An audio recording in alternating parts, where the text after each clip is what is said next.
Bonjour Virginie. Bonjour Mathieu. Parce qu'on en parlait à la fin du journal de 7h, Chirac et le sport, c'était quelque chose. L'édito sport de Virginie ce matin, avec un accent corrézien peut-être, vous nous parlez, ou peut-être un accent japonais, parce que vous nous parlez de la passion de Jacques Chirac pour le sumo. Alors d'abord, si on vous demande quelle image vous garderez de Jacques Chirac et du sport, vous pensez tout de suite Numéro 23. à 1998 exactement. Cette Coupe du Monde remise au bleu par le président fait partie de notre inconscient collectif parce qu'on aime se souvenir des jours heureux.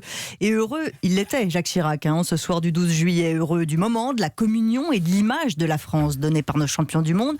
Du coup, on l'a tous vu comme un fan de foot parce qu'on avait envie de le voir comme ça. Et puis parce que ça devait lui convenir aussi à lui. Sauf que le foot, ça n'était pas son truc à Jacques Chirac. La preuve, on revoit en boucle ces images où il essaie de crier les noms des joueurs pour être à l'unisson du pays. Mais il a toujours un petit temps de retard. Alors que si on avait tous dû hurler les noms des plus grands sumotori, nous tous là, on aurait eu un petit plus qu'un temps de retard sur Jacques Chirac, exactement.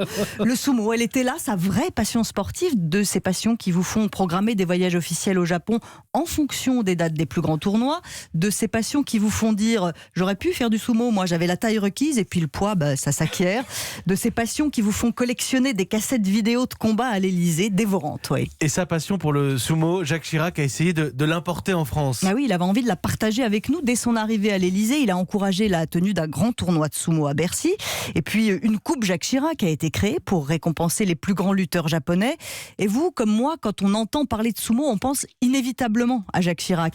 Parce qu'on va pas se mentir, avant lui, on savait pas vraiment ce que c'était que ce sport. Alors on n'est pas devenus des spécialistes, mais je crois qu'on a compris que ça n'était pas juste un combat de type obèse aux cheveux gominés, n'en déplaise à Nicolas Sarkozy. Cette passion pour le sumo, on dirait qu'elle l'a guidé aussi pour accomplir son destin politique quand il décrivait les regards des sumotori avant le combat. C'était avec ces mots: il ne faut jamais lâcher prise, on doit se battre jusqu'au bout, jusqu'à l'instant décisif où l'on pressent quelle peut être l'issue du combat.